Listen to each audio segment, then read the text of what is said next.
আর আলেমরা যদি সব শেষ হয়ে যায়, মসজিদে যদি ইমাম না থাকে, মাদ্রাসায় শিক্ষক না থাকে, কোরআন পড়ানোর, গরু জবাই করা, বিয়ে পড়ানোর, জানাজা পড়ানোর লোক যদি না থাকে, শুধু যদি আলেম না থাকে, কটা ক্ষতি হবে দেখবেন। এই যে কি বলছি বুঝতে পারলেন না? আলেম যদি সমাজে না থাকে কি ক্ষতি দেখবেন। এক নম্বর ক্ষতি হলো বাচ্চা হবে, কিন্তু বাচ্চা হবে হারামজাদা। বলে হারামজাদা গালাগালি করছেন?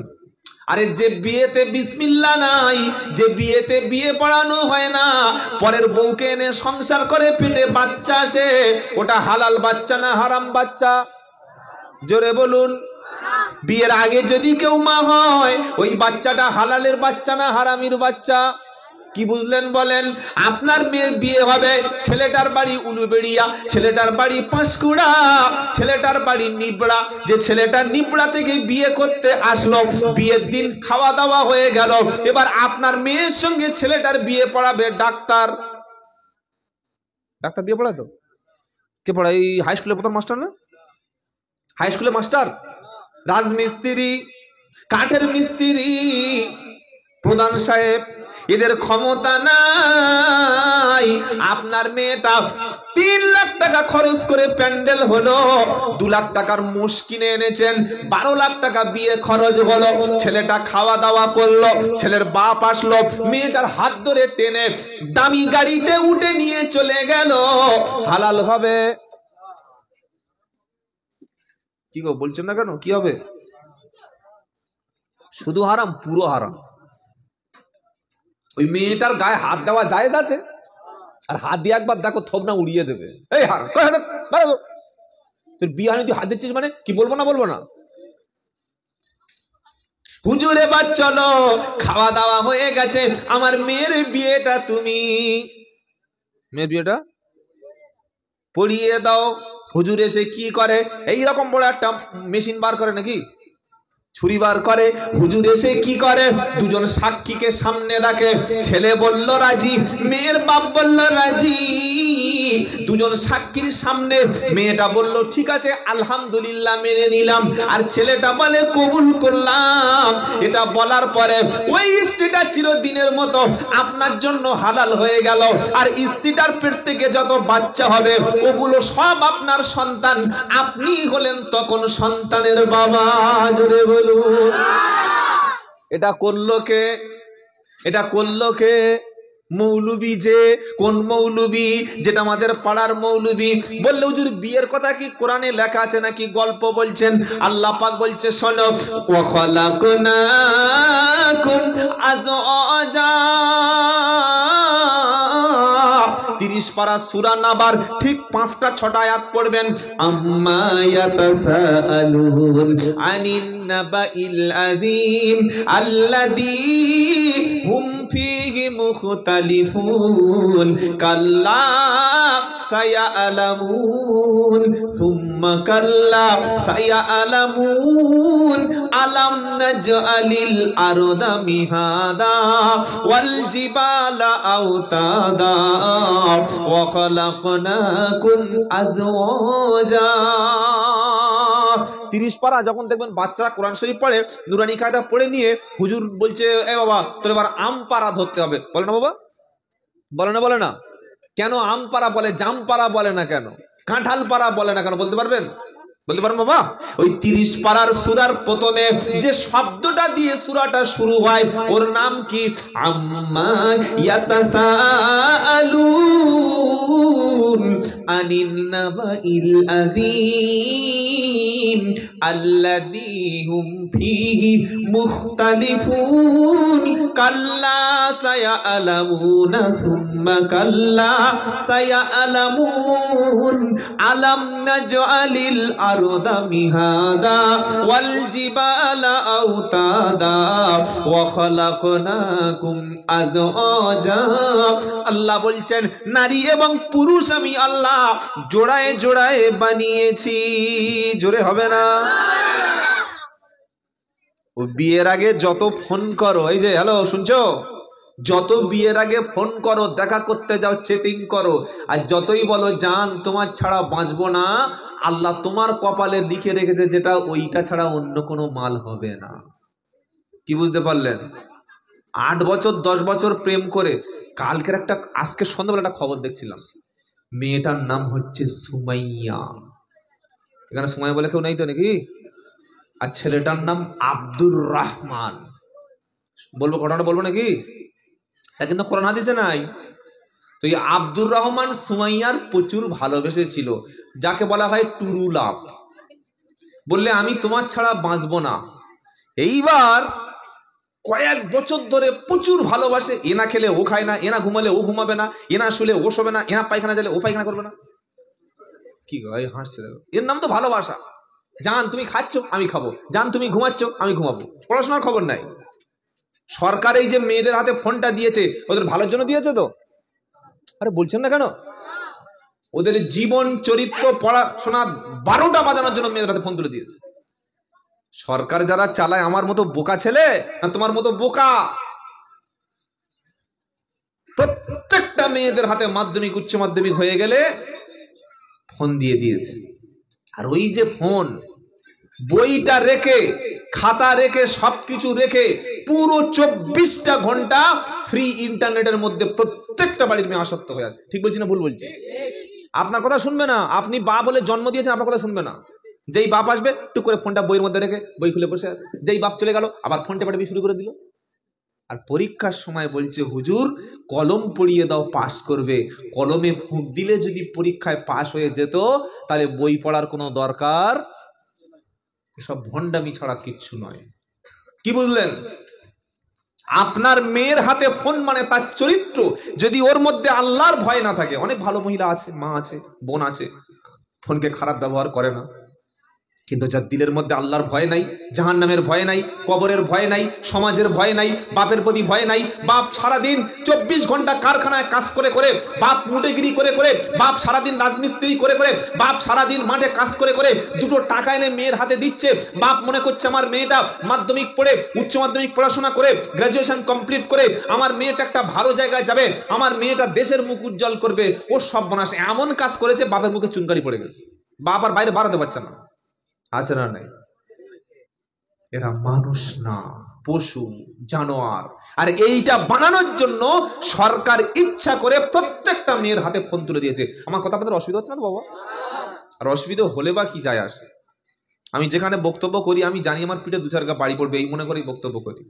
আর কত কমিটি টাকাই দেয় নাই, না দিলে কোনো যায় আসে না। গাড়িতে আসার সময় তেল ভরেই আসি, অসুবিধা নাই। কি গো বাবাজিরা, আল্লাহ ভাইরা, নবীরা তো বক্তব্য করতে গিয়ে মার খেয়েছে।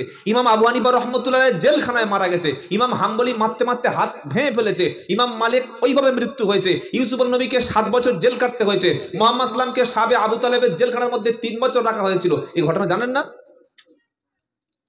বক্তব্য করে যাওয়ার পরে যদি পাড়ার সব লোক বলে মারাত্মক হয়েছে, মারাত্মক, তাই বুঝতে হবে মালটার বক্তব্যের মধ্যে 2 নম্বরই ছিল।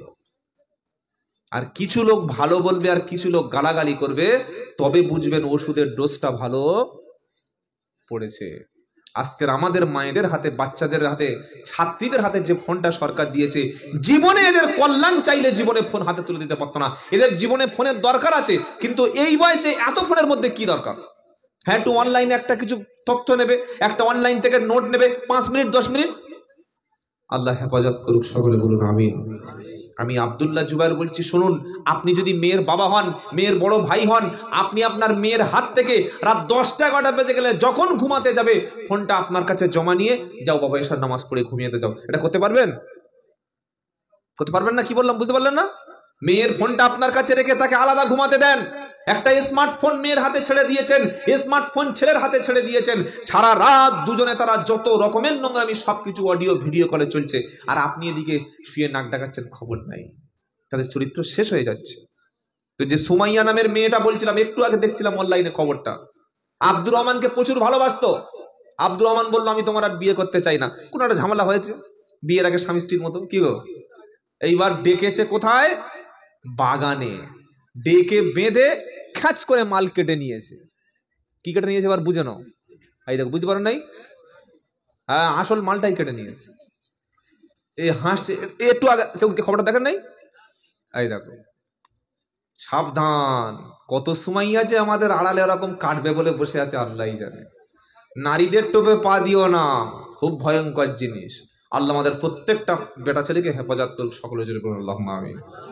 বাবাজিরা, আল্লাহ আল্লাহ ভাইরা, জ্ঞানী জনেরা, সুধী মানুষেরা, ন্যায়নিষ্ঠ মানেরা, যেটা শোনাচ্ছিলাম আপনাদের কাছে, আমার আল্লাহ তাআলা পবিত্র কোরআন দিয়ে মানুষকে সাবধান সচেতন করে দিয়ে মানুষের হাতে কোরআন তুলে দিয়ে বলে এসেছে, তোমরা আল্লাহকে ভয় করো, আল্লাহর দিকে ফিরে চলে এসো।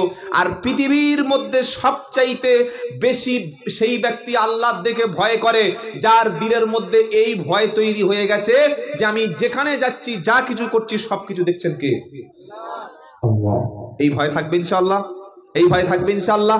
এই ভয় যদি মনের মধ্যে তৈরি হয়, আপনি মদ খেতে পারবেন না, মিথ্যা বলতে পারবেন না, গাঁজা খেতে পারবেন না, ওজনে কম দিতে পারবেন না, নিজের মায়ের পেটের ভাইয়ের প্রতি আপনি বেইনসাফ করতে পারবেন না, আপনি আল্লাহর ওলাদের দলে থাকবেন। আর যখন আপনার মন থেকে আল্লাহর ভয়টা চলে যাবে, আপনার দ্বারায় পৃথিবীর সমস্ত পাপ কাজটা করানো সহজ হবে। মদ আপনার কাছে না খেলে মনে হবে যেন শরীর টানছে না, জেনা না করলে মনে হবে রাত্রে আপনার ঘুম আসছে না, হারাম ইনকাম নাম করলে আপনার মন শান্তি হবে না, গান না শুনলে আপনি ঘুমাতে পারবেন না, কি গো, সিগারেট না খেলে আপনার মনের মধ্যে কোনো রকম পরিবর্তন আসবে না, আপনি যদি ওই সিনেমা হলে না যান আপনার মনে এনজয় ভাব আসবে না। কেন? যেহেতু শয়তান আপনার মনটাকে তার কাছে কন্ট্রোল করে নিয়েছে। তাহলে শোনাচ্ছিলাম কি, আলেম না থাকলে সন্তান হালাল তৈরি হবে না। ইমাম সাহেব বিয়ে পড়িয়ে দিল, এবার বাচ্চার বাপ মা সব হালাল হলো। আলেম যদি না থাকে, কে আপনার খাবারটা বিসমিল্লাহ বলে জবাই করে দেবে? বলুন, কে জবাই করে দেবে? গরু খাও আর ছাগল খাও, হাঁস খাও আর মুরগি খাও, যাই খাও না কেন, জবাইয়ের শুরুতে কি? জোরে বলো বিসমিল্লাহ। খাদ্যটা হালাল করে দিচ্ছে এই মৌলবী সাহেব। আলেম যদি সমাজ থেকে চলে যায়, মুসলমানদের হারাম খাবার ছাড়া হালাল খাবার, জোরে বলো, জুটবে না। আলেম যদি সমাজে না থাকে, আপনি মরণের পরে জানাজার নামাজ পড়বে কে? পিজির বড় ডাক্তার, সার্জন, তাই তো নাকি? কি গো, হ্যাঁ, ওরা ডিসচার্জ লিখে দেবে, হসপিটাল থেকে ছুটি হচ্ছে, ওটা লিখে অ্যাম্বুলেন্স লাশটা তুলে দিল। ওর গোসল ততক্ষণ হবে না, ওর কাফন ততক্ষণ হবে না, ওর জানাজার নামাজ ততক্ষণ হবে না, যতক্ষণ একজন আলেম এসে আপনার মাথার কাছে দাঁড়াবে না। এইভাবে গোসল দাও, এইভাবে কাফনটা পরিয়ে দাও, এইভাবে জানাজার ময়দানে নিয়ে চলো। 4টে তাকবীর বলে আল্লাহু আকবার, তাকবীর 4টে হবে, আর মাঝখানে 3টি দোয়া হবে। এই জানাজার নামাজ না পড়ালে তোমারও কোনো রেহাই। জোরে বলো। জন্মের সময় কানে আজান দিচ্ছে ওই ইমাম সাহেব, ওই মাওলানা, আর মরণের পরে তোমার লাশটাকে দাহ করছে, মাটি দিচ্ছে ওই মাওলানা। তাই আল্লাহ ছাড়া আর আলেম ছাড়া তোমার কোনো উপায়, জোরে বলো, যাবে কোথায়? যাওয়ার কোনো রাস্তা নাই। তাই বাঁচতে হলে সকলে আমরা আলেমদের কাছে যাব, বলুন ইনশাআল্লাহ। এখন আলেমকে মাথায় টুপি, মুখে দাড়ি, 10 বছর ফুরপুরা থেকে পড়েছে, 15 বছর দেওবান থেকে পড়েছে, 18 বছর মিশাত থেকে পড়ে আজহারি হয়ে এসেছে, আর সাহারানপুর থেকে 12 বছর পড়ে মাজাহিরি হয়ে এসেছে, ফুরপুরা থেকে পড়ে ফাতেহি, দেওবান থেকে পড়ে কাসেমি। এটা হলো আলেম, তাই তো নাকি? এটা বলছেন না কেন? আলেমকে বলবো। এবার কোরআনের পৃষ্ঠা খুলুন, কোরআনটা একটু খুলে দেখুন। পারা নাম্বার 22, পৃষ্ঠা নাম্বার 16, লাইন নাম্বার 13, আয়াত নাম্বার 26। সূরার নাম হলো সূরা ফাতির। কোরআন শোনাচ্ছে, ইন্নামা ইয়াখশাল্লাহা মিন ইবাদিহিল উলামা। আমার বান্দাদের মধ্যে সবচাইতে বেশি ভয় পায় আলেম সমাজ, যারা জ্ঞানী তারা, বলুন সুবহানাল্লাহ। সেই আলেমের সংখ্যা খুবই কম। আমি প্রথমেই বলে দিয়েছি বাবা, যে কুকুর বাড়িতে পুষবেন তাও ভালো, প্রয়োজনে কুকুর পোষা যায় খুব কারণে, পাহারা দেওয়ার জন্য, কিন্তু লোভী আলেমকে যদি বাড়িতে জায়গা দিয়েছেন, ঈমান নষ্ট করে দিয়ে যাবে। কথা কি বললাম বুঝতে পেরেছেন না? হাক্কানি আলেমের সঙ্গে থাকবেন। যারা প্রকৃত আলেম, তারা সব সময় মানুষের কাছে সত্যটা তুলে ধরে। আর যারা দুনিয়াদার, যারা ব্যবসায়ী, যারা চায় যে সব দলের লোক আমার ভক্ত থাক, সব দলের মানুষ আমার মুরিদের মধ্যে থাক, সব দলের লোকের হাদিয়া নিয়ে আমাকে বাঁচতে হবে, সব দলের লোক আমার সঙ্গে না থাকলে আমার ব্যবসা চলবে না, তারা কোনোদিন অন্যায়ের বিরুদ্ধে, জুলুম জালিমের বিরুদ্ধে কথা বলবে না। একজন ব্যক্তির নাম বলছি, লোকটার মুখে দাড়ি ছিল না, কিন্তু এত বড় মাপের আল্লাহওয়ালা। বললে দাড়ি নেই আল্লাহওয়ালা হয় কোনোদিন? হ্যাঁ, তার নাম হচ্ছে মিশরের সৈয়দ কুতুব শহীদ রহমতুল্লাহ আলাইহি। জোরে বলুন সুবহানাল্লাহ। আমাদের অনেক মুসলমান আছে কোরআন শরীফ পড়তে পারে না বাবা, কিন্তু এই সৈয়দ কুতুব শহীদ রহমতুল্লাহ আলাইহি তিনি কুরআনের একটা তাফসির লিখেছিলেন। সেই তাফসিরটা আমার বাড়িতে আছে, প্রায় 3000 পৃষ্ঠার উপরে, 30 খণ্ডর তাফসির। ওই তাফসিরের নাম হচ্ছে ফি জিলালিল কুরআন। কি বললাম? ফি জিলালিল কুরআন। লেখক সৈয়দ কুতুব শহীদ রহমতুল্লাহ আলাইহি। তার বাড়ি কোথায়? মিশরে। তাকে মিশরের জালিম সরকার, অত্যাচারী সরকার তাকে গ্রেপ্তার করলো। কেন গ্রেপ্তার করলো? কোরআনের তাফসির লেখার অপরাধে। তাফসির মানে কি? কোরআনের ব্যাখ্যা বা বিশ্লেষণ। কেমন ব্যাখ্যা বিশ্লেষণ? যে ব্যাখ্যা বিশ্লেষণ করলে অন্যায়, জুলুম, চুরি, ডাকাতি, রাহাজানি, নোংরামি, অসভ্যতা, মাদ্রামি, ভণ্ডামি সবগুলো মানুষের কাছে জলের মতো পরিষ্কার হয়ে যাবে, তার নাম হলো কোরআনের ব্যাখ্যা, কোরআনের তাফসির। আমি আব্দুল্লাহ জুবায়ের বলছি, শুনুন। আপনি একটা পয়সাওয়ালা লোকের বাড়িতে, একটা সুদখোরের বাড়িতে সারা দিন বসে বসে কোরআন শরীফ পড়বেন, দিনের শেষে আপনার হাতে 1000 টাকা দেবে, মুরগির ডিম দিয়ে, লেগ পিস দিয়ে, গরুর মাংস দিয়ে, মিষ্টি আর দই দিয়ে খাইয়ে দিয়ে, পকেটে মোটা টাকা হাদিয়া দিয়ে বলবেন হুজুর দোয়া করবে। বলবে না? বলবে না? আমার কথা বুঝতে পারছেন কি বললাম? কথাটা কি একটু কঠিন হয়ে যাচ্ছে না আরো সহজ করে বলবো? বুঝতে পারছেন তো? সুদখোরের বাড়িতে, মদখোরের বাড়িতে, জেনাখোরের বাড়িতে, বড় জালিমের বাড়িতে আপনি যদি কোরআন শরীফ খতম করতে যান, সকালে দেবে নাস্তা, দুপুরে খাওয়ার ব্যবস্থা, খাওয়ার পরে মিষ্টি থাকবে, কোল্ড ড্রিঙ্কস থাকবে, সমস্ত রকমের ফল, সব খাওয়ানোর পরে হাতে মুসাফা করে মোটা টাকা একটা খতম পড়ানোর জন্য হাদিয়া, কি বলছেন না কেন, দেবে। কেন? আপনি তো আরবি পড়ে যাচ্ছেন, ও তো শুনছে, ও তো বুঝতে পারছে না। আর আপনি যদি সুদখোরের বাড়িতে গিয়ে এরকম জোরে জোরে সুদখোরের বাড়ির কাছে গিয়ে বলেন কি জানেন? ইয়া আইয়ুহাল্লাযীনা আমানুত্তাকুল্লাহা ওয়া দারু মা বাকিয়া মিনার রিবা ইন কুনতুম মুমিনিন ফাইল লাম তাফালু ফাদানু বিহারবিন মিনাল্লাহি ওয়া রাসূলিহি। 3 নম্বর পারা, 6 নম্বর পৃষ্ঠা, 9 নম্বর লাইন, 278 নম্বর আয়াত সূরা বাকারা। একটা বড় পাকা সুদখোর তার বাড়ির সামনে গিয়ে আয়াতটা একজন মাথায় টুপি দিয়ে চিল্লে চিল্লে পড়ছে। তখন ও লোক নেমে এসছে উপর থেকে, এই বাবা তুমি কে? বাবা দুটো চাল দাও, দুটো ভিক্ষা দাও, ফকির এসছে। বলছেন আমি ফকির নই। বলে তাহলে কি? বললে আমি কোরআন পড়তে এসেছি। তো বলছে খুব সুন্দর, পড়ো পড়ো পড়ো, দিক পড়ো। আবার পড়ছে, ইয়া আইয়ুহাল্লাযীনা আমানুত্তাকুল্লাহা ওয়া দারু মা বাকিয়া মিনার রিবা ইন কুনতুম মুমিনিন ফাইন লাম তাফআলু ফাআদানু বিহারবিন মিনাল্লাহি ওয়া রাসূলিহি। ও বিশ্বাসী মানওয়ালা, তুমি আল্লাহকে ভয় করো, আল্লাহকে ভয় করো, সুদের কারবারকে, সুদের ব্যবসাকে ছেড়ে দাও। যদি তুমি বলো ইমানদার, তাহলে সুদের ব্যবসা ছেড়ে দাও, এলআইসি বন্ধনটা ছেড়ে দাও, মহিলা সমিতিটা তুমি ছেড়ে দাও, লোনের গ্রুপ তুমি ত্যাগ করো। যদি তুমি বলো আমি ইমানদার, তাহলে তুমি সুদটা ছেড়ে দাও। ফাইন লাম তাফআলু, যদি তুমি সুদ না ত্যাগ করো, গ্রুপ লোন থেকে যদি নামটা কেটে না দাও, যদি তুমি এলআইসির খাতা থেকে নামটা কেটে দাও, তাহলে ফাআদানু বিহারবিন মিনাল্লাহি ওয়া রাসূলিহি, আল্লাহ এবং রাসূলের বিরুদ্ধে তুমি ময়দানে যুদ্ধ করার জন্য তৈরি হও। এটা যখন সুদখোরের বাড়ির সামনে কোন হাফেজ সাহেব, মুফতি সাহেব, মাওলানা সাহেব চিৎকার করে পড়বে, তখন ভিক্ষা দেবে নাকি ধাক্কা দেবে? আমার কথা বুঝতে পারছেন কি বললাম? মাথায় একটু কমন সেন্স থাকলে ফট করে ধরে ফেলবেন। এতক্ষণ সুন্দর করে কোরআন শরীফ পড়েছে, সকাল থেকে খতম পড়ে দিয়েছে, 500 টাকা 1000 টাকা। আর আপনাদের হাওড়া জেলার মানুষ তো খুব ভালো, কি গো? হ্যাঁ, মেহমানদারির দিক থেকে হাওড়া হুগলি 1 নাম্বার।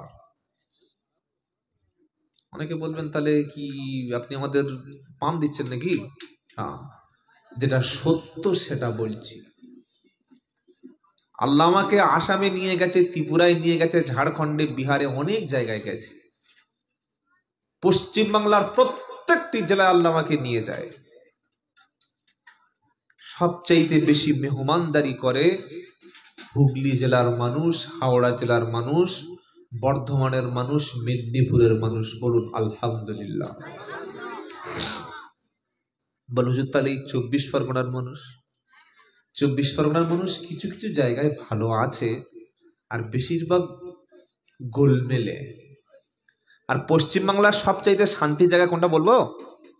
কথা বলছেন, বলবো? ভাঁড়। এই দেখো হাসছে। সবচাইতে শান্তির জায়গা ভাঁড়।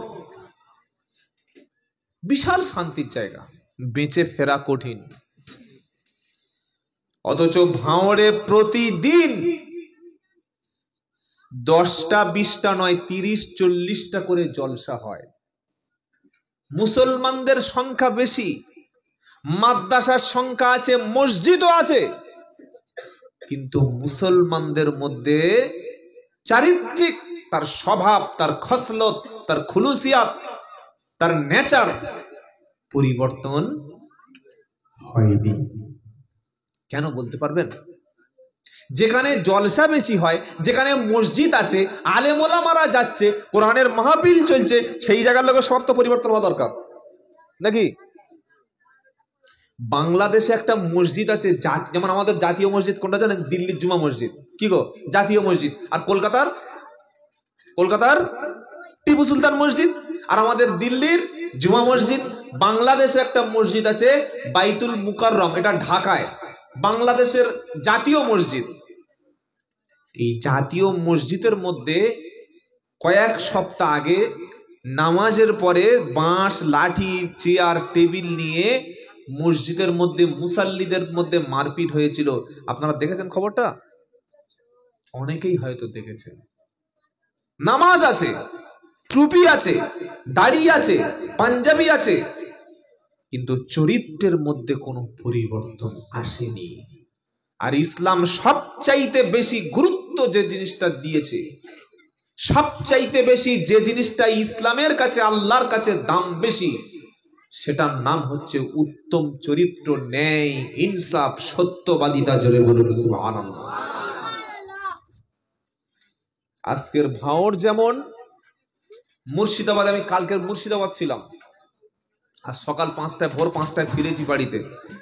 আমি মুর্শিদাবাদে বলি যে যখন ভোটের দামামা বেজে যায়, তৃণমূল, কংগ্রেস, সিপিএম, বিজেপি যত দল আছে, সবচাইতে বেশি মারামারি আপনারা কেন মুর্শিদাবাদের মানুষ করেন? আমরা সকলে পরিবর্তন হব ইনশাআল্লাহ। বলুন বলুন ইনশাআল্লাহ।